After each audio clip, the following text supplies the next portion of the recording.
sekarang ini kita lihat sedih, prihatin, saudara. Ini dekadensi moral di kita punya negeri semakin hari semakin parah. Etika ditinggal, akhlak ditinggal. Kita lihat sekarang saudara, hanya kesalahan kecil di dalam boklai, kesalahan kecil berantem saudara. Nggak ada angin, nggak ada hujan saudara, tahu-tahu ada anak-anak muda turun dari motor bawa aneka ragam senjata saudara, menyerang orang-orang yang nggak bersalah. Ada apa dengan negeri kita? Bapak bunuh anak, anak bunuh bapak saudara, suami bunuh istri, istri bunuh suami. Tiap hari kita mendengar kabar-kabar sedemikian rupa saudara. Ada apa? Kok kezaliman bisa merajalela begitu saudara? Saudara, Allah nyatakan dalam Al-Quranul Karim, innallaha la yadhlimun nasa syai'a walakinan nasa anfusahum yadhlimun. Saudara, jadi sesungguhnya Allah itu tidak menzolimi seorang manusia pun saudara, akan tetapi manusia itu yang menzolimi dirinya sendiri. Nah jadi jangan ada nanti yang berpersepsi atau suudzon kepada Allah, kalau Allah jebloskan hambanya ke neraka, oh Allah ini kejam, Allah ini zalim. Enggak begitu saudara. Allah sayang kepada hambanya, Allah berikan jalan kepada hambanya, ada jalan baik, ada jalan buruk, dan Allah sudah kasih tahu dalam kitab sucinya, jalan baik itu menuju ke surga, jalan buruk itu menuju ke neraka saudara. Faman syaa'a falyu'min wa man syaa'a falyakfur. Allah kasih jalan. Nah kalau dia memilih jalan keburukan terus masuk ke neraka jahanam, jangan salahkan Allah. Bukan Allah mendolimi dia, dia yang mendolimi dirinya sendiri saudara. Nah jadi ini yang terjadi, dan ini terjadi di semua lapisan, dari mulai lapisan pejabat yang paling tinggi sampai rakyat yang paling bawah, di mana-mana kezaliman saudara. Negeri kita udah seperti nggak ada hukum. Kita lihat di mana-mana saudara, apalagi sekarang preman udah lebih dari pejabat. Peres sana, peres sini, teror sana, teror sini, intimidasi sana, intimidasi sini. Wah pejabatnya biara preman. Astagfirullahaladzim, ini negara mau dibawa kemana? Kalau pejabat biara preman, preman udah berani bakar mobil polisi saudara, merasa dirinya dekat dengan kekuasaan, merasa dirinya dekat dengan istana. Ada apa ini negeri saudara? Dari mulai pejabat sampai ke bawah, rusak etikanya, moralnya, akhlaknya, kurang ajar. Masyarakat dibikin ketakutan, masyarakat dibikin tidak aman. Astagfirullahaladzim. Nah ini saudara, kalau preman dibiarkan ya begitu, preman dipiara, kita lapor polisi, polisi nggak berani tangkap.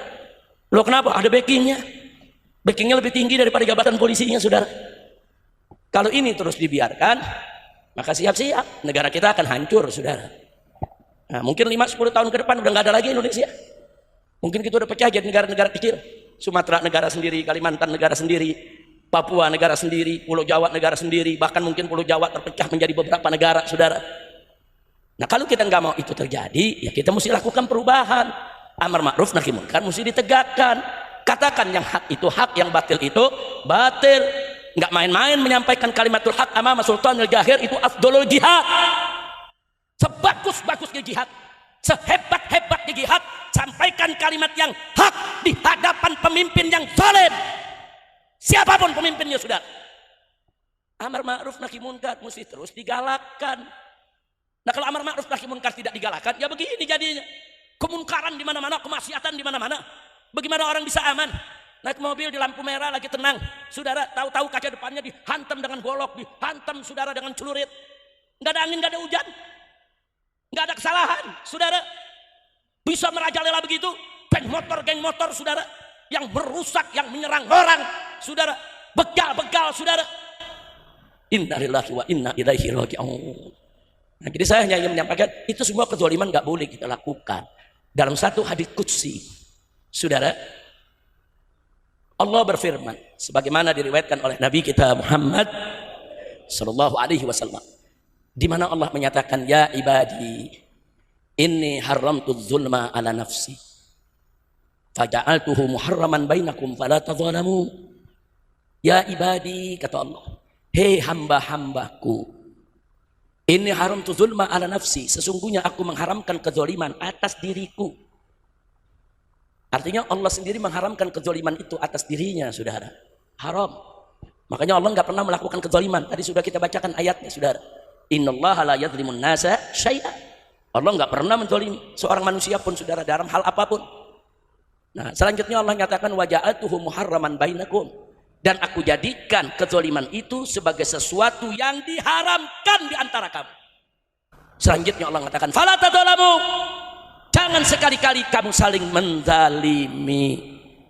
Gak boleh menzalimi, itu berat saudara. Satu, jangan kita zalimi diri kita sendiri. Orang menenggak minuman keras, dia menzalimi dirinya sendiri, dia merusak dirinya. Orang judi saudara, itu juga dia merusak dirinya. Banyak orang dulu bertanya-tanya, apa betul judi itu merusak? Lihat sekarang, gara-gara judi orang bunuh-bunuhan, gara-gara judi orang bunuh diri. Gara-gara judi, coba lihat sekarang, di mana-mana saudara. Jadi kalau orang menenggak minuman keras, orang berjudi, orang berzina, orang melakukan maksiat, dia sudah menzalimi dirinya sendiri. Nah jadi terlalu banyak sekali kalau saya harus bahas soal kezaliman yang ada di negeri kita ini, Masya Allah. Dari mulai pejabat sampai yang bawah, korupsi ada di mana-mana saudara. Inna lillahi wa inna ilaihi raji'un. Korupsi udah gila-gilaan. Dulu zaman Pak Harto korupsi masih di kolong meja, masih ada malu saudara. Begitu reformasi kita pikir makin bagus, nggak taunya jadi repot nasi. Nah, akhirnya apa? Korupsi naik di atas meja, korupsi naik di atas meja. 10 tahun terakhir kemarin saudara, yang banyak bohong, banyak dustanya saudara, sama meja-mejanya dibuat hari. Jujur aja, kacau tidak? Kacau tidak? Kacau tidak? Itulah Indonesia. Nah sekarang saya mau tanya, apa kita mau begini terus? Apa mau begini terus? Siap bangkit, siap berakhlak, siap berjuang, siap melakukan perubahan, siap perbaiki negeri. Takbir, shallu ala nabi. Saudara, sebelum saya akhiri, saya mau tanya, kita nyakitin ini, nyakitin itu, ngambil harta ini, ngambil harta itu, Nabi udah sebut bangkrut. Yang saya mau tanya, bagaimana kalau ada pejabat korupsi sampai triliunan? Itu yang nuntut berapa orang tuh? Itu yang disakiti, saya mau tanya, dirugikan berapa orang? Sekampung? Senegeri? Senegeri? Senegeri dia sakiti, senegeri haknya diambil, senegeri dia tolimi. Saya bisa bayangin tuh, pejabat yang model begitu nanti di akhirat ada 270 juta rakyat Indonesia ngantri lagi nuntut dia. Rame-rame ngantri. Saya juga mengikuti ngantri. Lo kenapa ngikut ngantri? Ya kan lumayan, pahala dia dikasih kita atau dosa kita dikasih dia. Korupsi besar-besaran habis-habisan, nggak tanggung-tanggung, triliunan. Masya Allah. Cuman ironisnya yang kita sedih saudara, ini yang kita paling sedih nih, maling ayam digebukin babak belur, ada yang mati saudara. Yang korupsi triliunan depan kamera masih ketawa-ketawa, dikawal, dapat uang penjara yang bagus. Habib, apa betul sel itu bisa dibeli? Bisa. Habib, apa betul di sel itu kita bisa dapat fasilitas ini, fasilitas itu? Bisa. Lo kok Habib tahu? Kan gue pengalaman, gue tahu yang jual beli di sana. Betul? Betul. Nah Ustaz Sobri juga pengalaman tuh ya Pak, nemenin saya di penjara. Bisa. Memang ada ruang-ruang yang disewa kok. Memang ada ruang-ruang yang memang harus bayar kok. Saudara. Jadi mau jadi apa nih kita punya negeri? Nama gitu saya mau tanya nih. Sekali lagi, mau Indonesia baik? Mau Indonesia bagus? Mau Indonesia jadi baldatun thayyibah? Betul. Nah kalau begitu saudara, yuk perbaiki akhlak kita. Yang kemarin sholatnya sudah bagus, pertahankan, tingkatkan lebih bagus lagi. Yang kemarin sholatnya masih belum bagus, baguskan sholatnya saudara. Yang kemarin masih suka maksiat, stop, tidak usah maksiat lagi saudara. Insya Allah kalau kita semua kembali kepada Allah, Allah akan berikan keberkahan kepada kita, Allah akan berikan kemenangan kepada kita, Allah akan jadikan negeri kita baldatun thayyibatun wa rabbun ghafur. Amin ya rabbal alamin. Kira-kira yang saya sampaikan jelas tidak? Paham semua? Alhamdulillah. Nah sekarang saya mau tanya lagi nih, sebelum saya akhiri nih, saya mau tanya lagi nih, lihat ke Indonesia nih sekarang ini. Indonesia ini sekarang baik-baik saja atau tidak? Jawab yang jujur, baik-baik saja atau tidak? Terang atau gelap? Terang atau gelap? Yakin? Yakin? Nah sekarang saya mau tanya, habis gelap terbitlah terang, mau gak? Mau gak? Mau gak? Atau maunya habis gelap mungkin gelap? Masya Allah. Nah baiklah saudara, saya sudah menyampaikan sebelum Bapak Presiden kita dilantik. Ketika itu saya mau berangkat umroh saudara, dan 3 bulan saya duduk di Mekah. Saya sudah sampaikan kepada orang-orang dekat Presiden yang ada di sekitarnya. Bahkan mereka datang ke rumah, minta saran, minta nasihat. Habib bagaimana ini kalau Bapak Presiden nanti dilantik tanggal 20 Oktober? Supaya kedepannya Presiden lebih baik, diterima oleh umat, diterima oleh habaib, oleh ulama. Kita bekerja sama bareng-bareng supaya Indonesia ini berkah, makmur, sejahtera. Saya sampaikan secara terus terang kepada yang bersangkutan satu aja. Saya bilang kalau Bapak Presiden mau bagus, mau baik, nanti setelah dilantik perhatikan kabinetnya, perhatikan menteri-menterinya. Karena siapa menteri di sekitar kita itu akan menjadi indikator kita baik atau buruk. Ada hadisnya saudara. Nabi mengatakan dalam satu hadis, kama qala Nabi sallallahu alaihi wasallam, "Idza aradallahu bil amiri khairan yaj'al lahu wuzara'u khair." Dan sebaliknya, wa idza aradallahu bil amiri syarran yaj'al lahu wuzara' syarr. Nabi mengatakan jika Allah menginginkan kebaikan untuk seorang pemimpin, maka Allah akan jadikan buat dia, Allah kirim ke dia menteri-menteri yang baik. Wuzara'u khair, wuzara' itu menteri-menteri, itu jamak dari kata wazir. Amir pemimpinnya, wazir menterinya, saudara. Dan sebaliknya kata Nabi, jika Allah menghendaki keburukan bagi seorang pemimpin, Allah jadikan bagi pemimpin tersebut, Allah kirim buat pemimpin tersebut wuzara'u syarr, menteri-menteri yang jelek, yang buruk. Nah, jadi saya sampaikan kepada mereka yang datang ke rumah saya waktu itu sebelum pelantikan, saya lagi mau umrah ya kawan. Saya katakan, kalau mau baik, pilih menteri yang baik. Kalau nggak mau baik, ya terserah, saudara. Nggak ada bisa menjadi pemimpin yang baik kalau menteri di sekitarnya jelek. Dan menteri itu indikator, saudara. Kalau menteri-menterinya baik, insya Allah Allah menghendaki kebaikan bagi si pemimpin, sebagaimana hadis Nabi tadi. Tapi kalau menteri-menterinya jelek, saudara, kotor, saudara, itu indikator bahwa pemimpinnya juga nggak bagus. Saya sampaikan. Nggak sampai di situ. Saya sebut nama-namanya. Saya katakan, kalau jadi presiden sudah dilantik, jangan sekali-kali, saudara, menjadikan Jokowi dan kroni-kroninya sebagai menteri. Tutup pintu, jangan masukkan ke kabinet. Saya sampaikan, saya sebut satu-satu namanya, berapa belas orang saya sebut, saudara. Ditanya siapa aja itu, saya sebutkan satu persatu, fulan. Jangan dipakai. Sekian belas saya sebutkan. Habis itu saya berangkat ke Mekah. Habis itu saya dengar kabar pelantikan 20 Oktober. Habis itu saya dengar pembentukan kabinet. Yang saya sebut masuk semua. Gimana ceritanya? Kacau tidak? Kacau tidak? Minta nasihat, kita nasihatin. Minta masukan, kita kasih masukan. Dia salah catat kali itu. Dia catat, dia bilang ini pesanan Habib kali ini. Gua pesan jangan dipakai. Malah dipakai. Innalillahi wa inna ilaihi rajiun. Makanya nih yang begini-begini mestinya ke Kiai Abdul Hadi nih berobat pikun. Biar diobatin Kiai Abdul Hadi. Amin. Udah nggak usah diterusin dah. Udah kacau. Udah ntar anu ceramah bagus-bagus gitu ribut. Anu keluar ada unak-unak semua. Udah cukup segitu kira-kira yang saya sampaikan jelas tidak? Kemarin juga datang lagi. Beb ini bagaimana? Nah, kan gue udah bilangin. Yang begitu lu jangan pakai. Kenapa jadi dulu pakai? Nah jadi bagaimana sekarang? Ya reshuffle. Masih ada jalan kebaikan di depan, betul? Betul. Pecat semua menteri-menteri yang bermasalah, betul?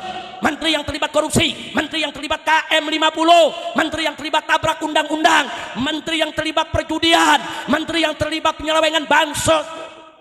Wah, udah gregetan aja dah. Ini kalau lagi begini, gue lupa sama penyakit gue. Pinggang yang sakit jadi baik ya Hadi. Udah cukup dah. Kira-kira jelas gak? Paham? Nah saya mau tanya, berarti perbaikan ke depan masih ada jalan gak? Ada. Makanya saya masih doain.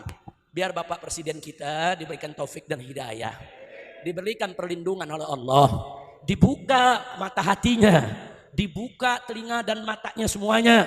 Saudara, agar dia bisa mengetahui mana pejuang, mana pecundang. Mana yang amanat, mana yang pengkhianat. Saudara. Nah supaya beliau diberikan oleh Allah keberanian, singkirkan semua pecundang, singkirkan semua pengkhianat, singkirkan semua, singkirkan, nggak usah khawatir, jangan takut. Oh ada isu nanti kalau presiden reshuffle sekian belas menteri dipecat karena dianggap begini begitu, nanti presiden dikudeta. Rakyat ada bersama presiden, betul? Betul. Kalau presiden melawan koruptor, kalau presiden melawan bandar judi, kalau presiden melawan oligarki busuk, melawan penjahat-penjahat negara, seluruh umat Islam di negeri ini akan berada bukan hanya di belakang presiden, bahkan siap ada depan presiden. Kita siap hancurkan siapapun yang ingin menghancurkan negara kita. Betul? Takbir. Siap berjuang, siap lawan koruptor. Takbir. Hidup NKRI, hidup Islam, hidup rakyat. Itu nasihatin. Sekarang kita sampaikan, mudah-mudahan ke depan berubah. Amin. Amin. Walaupun kadang-kadang pesimis. Lo pesimisnya apa? Saya di mana-mana teriak adil Jokowi. Rakyat mahasiswa di mana-mana teriak adil Jokowi. Ada yang teriak di istana, hidup Jokowi.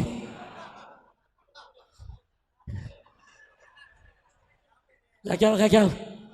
Capek gak? Masya Allah. Ya udah, itu yang saya mau sampaikan ya, Ikhwan. Nah sekarang saudara, saya mau tanya sekali lagi.